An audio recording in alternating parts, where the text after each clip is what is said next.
Il le sentait, tapi au fond de lui, ce sentiment diffus et pourtant omniprésent, comme une ombre persistante dans un coin de son esprit. C'était le poids des attentes, des jugements, des non-dits qui s'accumulaient jour après jour, menaçant d'engloutir la moindre étincelle de joie et de spontanéité. Il se trouvait constamment sur la défensive, prêt à parer les coups, les critiques, les sarcasmes qui fusaient de toutes parts, tels des flèches empoisonnées. Au bureau, l'atmosphère était électrique. Les projets s'empilaient, les délais se raccourcissaient, et la pression montait en flèche. Son supérieur, un homme froid et distant, ne manquait jamais une occasion de souligner ses erreurs, même les plus insignifiantes. Chaque réunion était une épreuve, un exercice de survie où il devait se montrer irréprochable, prêt à justifier la moindre de ses décisions. Il se sentait constamment observé, évalué, jugé, comme un insecte épinglé sous un microscope. Chez lui, c'était à peine mieux. Sa compagne, bien qu'aimante, avait ses propres exigences, ses propres frustrations. Elle attendait de lui qu'il soit un roc, un pilier, un homme fort et constant, capable de résoudre tous les problèmes et d'effacer toutes les angoisses. Il se sentait pris au piège, tiraillé entre ses propres besoins et les attentes des autres, incapable de trouver un espace de liberté et d'authenticité. Même dans ces moments de détente, il ne parvenait pas à se défaire de ce sentiment d'oppression. Les réseaux sociaux, censés être une source de divertissement, se transformaient en autant de fenêtres ouvertes sur la perfection et l'accomplissement des autres. Il se comparait sans cesse, se sentant inférieur, inadéquat, incapable d'atteindre les sommets qu'il voyait affichés avec une ostentation parfois insupportable. Il avait l'impression de vivre une vie qui n'était pas la sienne, une vie dictée par les normes et les conventions, une vie où il devait constamment se conformer, se plier, se taire. Il aspirait à autre chose, à une existence plus authentique, plus libre, plus en accord avec ses valeurs et ses aspirations profondes. Il rêvait de pouvoir se détacher de ce carcan, de pouvoir enfin respirer à plein poumon, de pouvoir être lui-même, sans masque ni artifice. Mais comment faire? Comment se libérer de cette emprise? Comment trouver la force de s'affirmer, de s'écouter, de suivre sa propre voie? Il se sentait perdu, désorienté, comme un navire ballotté par la tempête, sans boussole ni phare pour le guider. Il avait besoin d'un guide, d'un mentor, d'une source d'inspiration pour l'aider à trouver son chemin, pour l'aider à se reconnecter à sa propre vérité. Il pressentait que la réponse se trouvait en lui, au plus profond de son être, mais il ne savait pas comment y accéder. Il avait besoin d'apprendre à se connaître, à s'accepter, à s'aimer, à se pardonner. Il avait besoin d'apprendre à cultiver la paix intérieure, à se détacher des jugements et des opinions des autres, à se concentrer sur ce qui comptait, vraiment pour lui. Ce n'était pas une quête facile, il le savait. Ce serait un long et difficile voyage, semé d'embûches et de défis. Mais il était prêt à relever ce défi, à affronter ses peurs et ses doutes, à se dépasser pour atteindre son objectif, devenir un homme libre, un homme authentique, un homme en paix avec lui-même. Il sentait que cette transformation était possible, qu'elle était à portée de main, qu'il suffisait d'un déclic, d'une prise de conscience, d'un changement de perspective pour que tout bascule. Il était prêt à se lancer dans cette aventure, à explorer les méandres de son âme, à déterrer les trésors cachés de son potentiel. Il était prêt à se réinventer, à se reconstruire, à se métamorphoser. Il était prêt à devenir l'homme qu'il avait toujours rêvé d'être, un homme capable de rayonner de sa propre lumière, un homme capable d'inspirer et d'illuminer le monde qui l'entourait. Or, imaginez une situation différente. Un dîner, entre amis, une soirée que l'on attendait avec impatience, une opportunité de se détendre et de partager des moments de convivialité. Au lieu de cela, une remarque acerbe, une plaisanterie de mauvais goût, une critique à peine voilée viennent gâcher l'ambiance. Instinctivement, la colère monte, l'envie de répondre, de se défendre, de remettre les pendules à l'heure, devient irrésistible. On sent le sang bouillonner dans ses veines, les muscles se contracter, les mots prêts à jaillir. Pourtant, une autre voie est possible. Au lieu de céder à cette impulsion, On peut choisir de prendre du recul, de respirer profondément, de se rappeler que les paroles des autres ne définissent pas notre valeur. On peut choisir de ne pas laisser ces remarques nous affecter, de ne pas leur donner le pouvoir de nous blesser. On peut choisir de répondre avec calme et sérénité, ou même de ne pas répondre du tout, en laissant simplement la remarque tomber à plat sans lui accorder l'importance qu'elle recherche. En effet, il est crucial de comprendre que la plupart des critiques et des sarcasmes sont rarement dirigés contre nous personnellement. Ils sont souvent le reflet des propres insécurités et frustrations de celui qui les exprime. La personne qui cherche à nous rabaisser est souvent elle-même mal dans sa peau, cherchant à se sentir supérieure en diminuant les autres. En réalisant cela, il devient plus facile de ne pas prendre ces remarques à cœur, de les considérer comme le symptôme d'un problème qui ne nous concerne pas directement. Par ailleurs, il est important de se rappeler que nous avons le droit de ne pas être d'accord avec les opinions des autres et que cela ne remet pas en question notre valeur en tant qu'individu. Chacun a le droit d'avoir ses propres convictions et ses propres perspectives, et il est inutile de chercher à convaincre les autres du bien fondé de nos idées à tout prix. L'important est de rester fidèle à soi-même, de défendre ses valeurs avec conviction, mais sans chercher à imposer son point de vue aux autres. Considérez maintenant comment cela s'applique lorsque vous faites face à un échec professionnel. Un projet qui n'aboutit pas, une promotion qui nous échappe, une erreur qui a des conséquences négatives.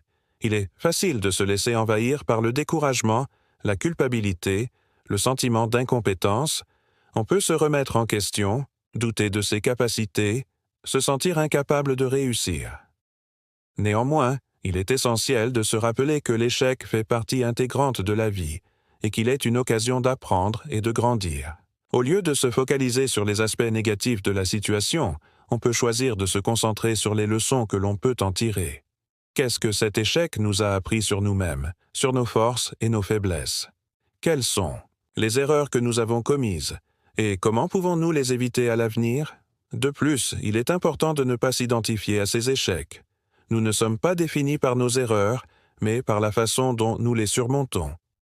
L'échec est un événement ponctuel, une étape sur le chemin de la réussite, et non une condamnation à l'échec perpétuel. En apprenant à accepter l'échec comme une partie normale de la vie, on peut se libérer de la peur de l'échec et oser prendre des risques, explorer de nouvelles voies, se dépasser pour atteindre ses objectifs. En fin de compte, la clé réside dans la capacité à se détacher des événements extérieurs, à ne pas laisser les circonstances dicter notre état d'esprit. La véritable force ne réside pas dans la capacité à contrôler le monde qui nous entoure, mais dans la capacité à contrôler nos réactions face à ce monde. En apprenant à cultiver la paix intérieure, à se concentrer sur ce qui dépend de nous, à accepter ce qui ne dépend pas de nous, on peut trouver la sérénité et l'équilibre, même au milieu des tempêtes de la vie. Ainsi, si l'on considère le chemin parcouru, on perçoit une convergence d'éléments qui, pris isolément, pourraient sembler disparates, mais qui, ensemble, tissent une toile de compréhension plus vaste. Il ne s'agit pas simplement d'accumuler des stratégies de gestion, du stress ou des techniques de communication assertive. Il s'agit de saisir une dynamique plus profonde, une mécanique interne qui nous permet de naviguer avec plus d'aisance dans les eaux parfois tumultueuses de l'existence. D'une certaine manière, c'est comme assembler les pièces d'un puzzle complexe. Chaque pièce, chaque expérience, chaque prise de conscience contribue à former une image plus complète de nous-mêmes et de notre relation au monde. Les critiques, les échecs, les frustrations ne sont plus perçus comme des obstacles insurmontables, mais comme des opportunités de croissance, des jalons sur le chemin de la sagesse. Par conséquent, il devient clair que l'objectif n'est pas de chercher à contrôler les événements extérieurs, mais de maîtriser notre propre réaction face à ces événements. C'est un changement de perspective fondamental, un déplacement du centre de gravité de l'extérieur vers l'intérieur. Au lieu de nous battre contre le courant, nous apprenons à surfer sur la vague, à utiliser sa force pour avancer, même lorsque la mer est agitée. Réfléchissez à ce voyage jusqu'à présent. Nous avons exploré les méandres de nos réactions instinctives, les pièges de l'ego, les illusions du contrôle. Nous avons découvert que la véritable liberté ne réside pas dans la capacité à éviter les difficultés, mais dans la capacité à les affronter avec courage et sérénité. Nous avons appris que la résilience n'est pas l'absence de souffrance, mais la capacité à se relever après chaque chute, plus fort et plus sage qu'avant. À la lumière de ces réflexions, le chemin à suivre se précise. Il ne s'agit pas de trouver une solution miracle, une formule magique qui nous permettra d'échapper aux aléas de la vie. Il s'agit plutôt d'adopter une attitude, une philosophie, une manière d'être qui nous permettra de vivre plus pleinement, plus authentiquement, plus en accord avec nos valeurs et nos aspirations profondes. C'est un peu comme apprendre à jouer d'un instrument de musique. Au début, on tâtonne, on fait des erreurs, on se décourage. Mais, avec de la patience, de la persévérance et de la pratique, on finit par maîtriser l'instrument, par en tirer des mélodies harmonieuses. De même, en cultivant la paix intérieure, en développant notre intelligence émotionnelle, en apprenant à nous connaître et à nous accepter, nous pouvons transformer notre vie en une œuvre d'art, une symphonie de joie, de paix et de sérénité. Ainsi, alors que nous nous approchons du terme de cette exploration, il est important de garder à l'esprit que le voyage ne fait que commencer. La véritable transformation ne se produit pas du jour au lendemain, mais est un processus continu, une quête permanente de soi-même. C'est un défi passionnant, une aventure enrichissante qui nous invite à nous dépasser, à explorer les limites de notre potentiel, à devenir la meilleure version de nous-mêmes.